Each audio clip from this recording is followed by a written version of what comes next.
Hello मेरे भैया, तो तुम सब कैसे हो। मैं तुम लोगों के लिए एक नया और धमाकेदार एनिमे ला चुका हूँ, जिसमें रोमांस है, एक्शन है, जादू है और सब कुछ मिलेगा। तो आप लोग इसे देखने के लिए तैयार हो जाइए। आप लोगों को ये एनिमे बहुत मज़ा आएगा। आप लोग इस एनिमे को देख के बाद लाइक, शेयर और सब्सक्राइब कर दीजिएगा मेरे चैनल को। आप लोगों से ये निवेदन है। तो एपिसोड शुरू होता है एक घने जंगल से। दिखाया जाता है कि एक लड़की डर के मारे ज़मीन पे बैठा है। एक लड़का उसको परेशान कर रहा था और बोल रहा था कि मैं तुम्हारा खाल निकाल कर जादू करूँगा। तभी उसका खाल उतर जाता है और फिर वो लड़का एक चाकू निकाल के उस लड़की के सीने में एक चाकू से कट लगा देता है और लड़की का कपड़ा कट जाता है बीच में से।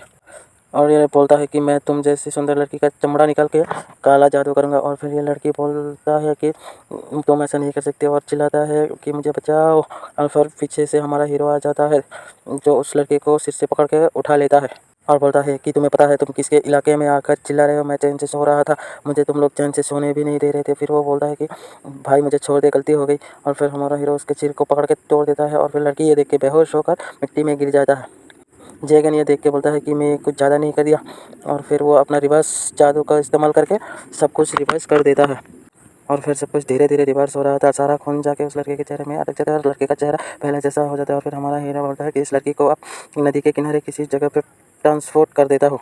और फिर हमारा हीरो देखता है कि उसके गले में एक लॉकेट है चर्च का। और हमारा हीरो उसको हाथ में लेकर बोलता है कि ये तो चर्च की लड़की है।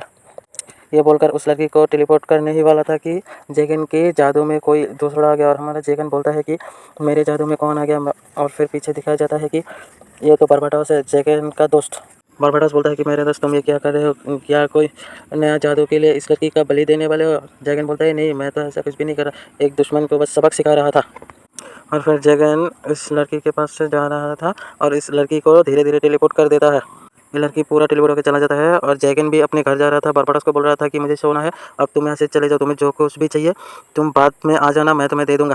बारबाटोस बोलता है कि तुम्हें आर्च डीमन के बारे में पता है ना, आर्च डीमन का 13वां मेंबर मर गया है। ये सुन के हमारा जैगन वहीं पे खड़ा होकर बारबाटोस की तरफ देखकर बोलता है मुझे तो पता है आर्च डीमन के 13 लोगों के बारे में, वो सबसे ताकतवर है। आर्च डीमन का 13 मेंबर सबसे ताकतवर था। बारबाटोस ये देखे हमारे जैगन को बोलता है कि तुम तो सोने वाले थे ना। जैगन बोलता है तो तुम्हें क्या, तुम जाओ यहाँ से। बारबाटोस बोलता है कि मैं तुम्हें एक खबर देने आया था कि एक नीलामी होने वाला है, वहाँ पर आर्च डीमन का सब कुछ मिलेगा। फिर हमें एक गाँव का सीन दिखाया जाता है जहाँ पर लोगों का चहल पहल चल रहा था। चारों तरफ खुशियाँ ही खुशियाँ थी। और से ही हमारा बारबाटोस और जैगन चल के जा रहा था। जैगन बारबाटोस को बोलता है कि तुम मेरे पास इसलिए आए थे कि मैं तुम्हें कुछ पैसे उधार दे सकूँ, तुम वो नीलामी जाके आर्च डीमन का सब कुछ खरीद दो। बारबाटोस बोलता है कि तुम मुझे पैसे उधार दे दो, मैं तुम्हें लड़की दूंगा। जैगन बोलता है लड़कियाँ मुझे नहीं चाहिए, लड़कियाँ, लड़कियों के आने से जीवन में सब कुछ दुख में बदल जाता है। और ये दोनों ऐसे ही बातें करते हुए चलते रहते हैं। चलते चलते ये दोनों उस नीलामी वाले जगह पे आके खड़े हो जाते, तभी हमें एक बहुत ही रोशनी दिखाया जाता है। और फिर दिखाया जाता है कि स्टेज के अंदर कुछ लोग खड़े हैं और जैगन और बारबाटोस देख रहा था, एक के हाथ में स्वॉर्ड भी है। और यहाँ पे बहुत सारे लोग आए हुए हैं, कोई चिल्ला रहा था तो कोई ये कुछ मांग रहा था। जैगन जाके बैठ जाता है, उसके साथ बारबाटोस भी बैठ जाता है। बारबाटोस जैगन को बताता है यहाँ पर बहुत ताकतवर जादूगर है, ये है किमारिस, ये है रेमेडी और वह है वेलिफर। और फिर जैगन इन तीनों को देखता रहता है और बारबाटोस जैगन को कुछ बताता रहता है। जैसे ये दोनों बैठे रहते हैं। रेमेडी किमारिस को बताता है कि वो जो बीमार की तरह दिख रहा है वो आर्च डीमन के लिस्ट में नाम है उसका। और जैगन का भी दिखाया जाता है और किमारिस बोलता है कि उस जैगन का भी नाम है। हमें यहाँ नीलामी की तरफ दिखाया जाता है जहाँ पे एक आखिरी नीलामी की चीज़ थी। सभी लोग उसे देखकर हैरान हो रहे थे और मन ही मन क्या कुछ बोल रहे थे। तभी हमें दिखाया जाता है कि वो एक इंसान है।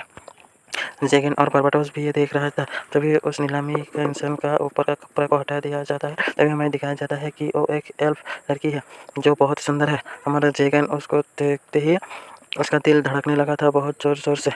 तभी हमें ये बताया जाता है इसका बाल भी सफ़ेद है और ये एल्फ परिवार की प्रिंसेस है। यही आखिरी एल्फ बचा हुआ है अपने एल्फ के बीच में। और ये एल्फ बहुत सुंदर है। कौन कौन इसे खरीदना चाहता है। हमारी बोली शुरू होता है 10,000 कॉइन से। तभी जैगन बोलता है कि मैं 10 लाख सोने के सिक्के दूंगा। ये सभी सुनकर खामोश हो जाते हैं और अचंभित हो जाते हैं। और बारबाटोस ये देखकर तो बहुत ही स्माइल कर रहा था, लेकिन उसका मन ही मन कुछ और ही चल रहा था। जैगन इसको खरीदना चाहता है।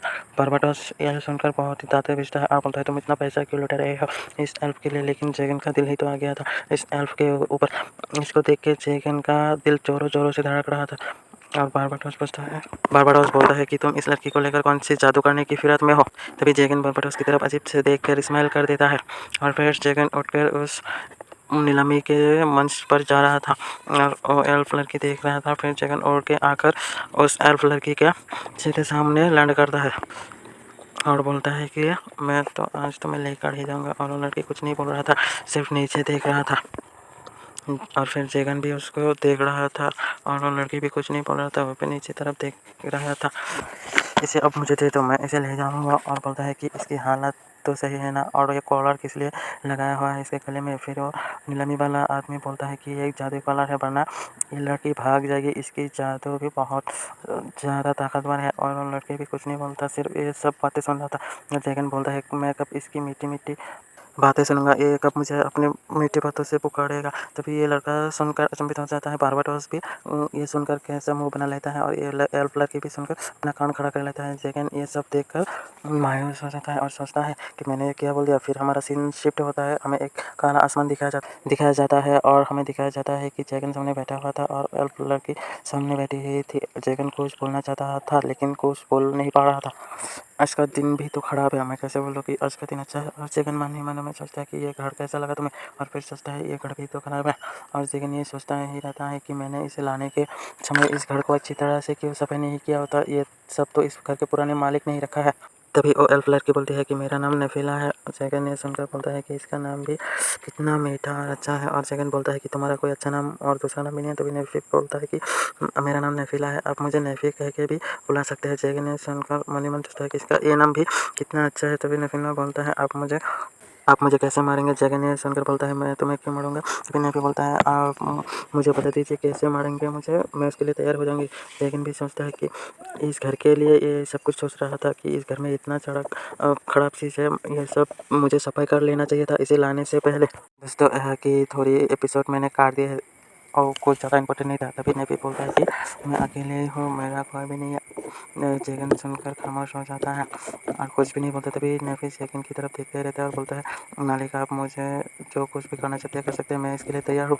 जैगन ये सब कुछ देखकर शर्मा जाता है और नेफी से बोलता है कि तुम अपना कपड़ा नीचे करो, मैं तुम्हारे साथ कुछ भी नहीं करना चाहता हूँ।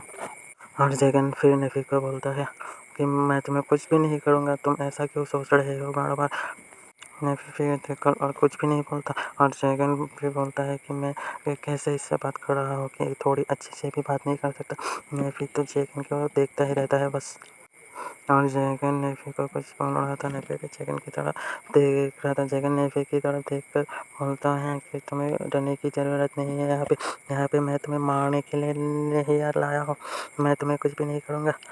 ऐसे करके ही कुछ देर बातें करता रहता है ये दोनों। जैगन सोचता है कि इसे भी बचपन में शायद किडनैप कर लिया होगा उन गुंडों ने, किडनैप करके इसे बचपन से ही सिखाया होगा कि इसकी लाइफ सिर्फ इसके मालिक के ही हाथ में है, इसके मालिक जो कुछ भी कर सकता है कर सकेगा। मेरी लाइफ भी तो ऐसी ही थी, मैं बचपन में ही अकेला था, मेरे साथ कोई भी नहीं था, मैं चोरी करके खाता था, ऐसे ही अकेले अकेले भटकता था, मैं अकेले ही रहता था। ऐसे ही करके मैं इस महल में आ गया और अब तक ऐसे ही बड़ा हुआ हूँ। जैगन ये मन ही मन सोचता है।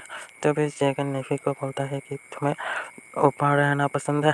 नेफी ये सोचता है और फिर बोलता है आप मुझे जहाँ पे भी रखना चाहते हैं मैं वहाँ पे रहने के लिए तैयार हूँ। नेफी बोलता है आप मुझे जहाँ भी रखना चाहते हैं मैं वहाँ रहने के लिए तैयार हूँ। तभी हमें आसमान का सीन दिखाया जाता है। तभी जैगन और नेफी एक साथ जा रहे थे और जैगन बोलता है कि तुम्हें ऊंचाई से तो डर नहीं लगता। तभी नेफी जैगन को बोलता है कि आप मुझे जैसे भी लटकाना चाहते हैं मैं वैसे लटकने के लिए तैयार हूँ। तभी जैगन बोलता है कि तुम्हें लटकने के लिए कौन बोल रहा है। और फिर नेफी और जैगन सीढ़ियों से जा रहा था। तभी नेफी का पैर फिसल जाता है और नेफी पीछे की तरफ गिरने ही वाला था कि जैगन उसका हाथ पकड़ के नेफी के कमर को पकड़ लेता है और नेफी को बोलता है कि तुम ठीक हो ना और देख के चलना। और फिर जैगन नेफी का हाथ पकड़ के चल रहा था। तभी जैगन को होश आता है कि मैंने इसका हाथ पकड़ लिया, कितना मुलायम है। ये सोच के जैगन का मुंह टमाटर की तरह लाल हो गया और फिर बोलता है कि पकड़ लिया है तो पकड़ के ही जाता हूँ, छोड़ दूंगा तो कैसा समझेगी ये। और फिर जैगन और नेफी ऊपर आ जाते हैं। जैगन नेफी को एक कमरा दिखाते हुए बोलता है कि तुम इस कमरे में रहेंगे। और फिर जैगन इसको देखकर ही दरवाजे को अटका देता है। नेफी उस कमरे को देखकर बोलता है कि आप मेरा साथ जैसे भी कलम करना चाहते हैं मैं तैयार हूँ।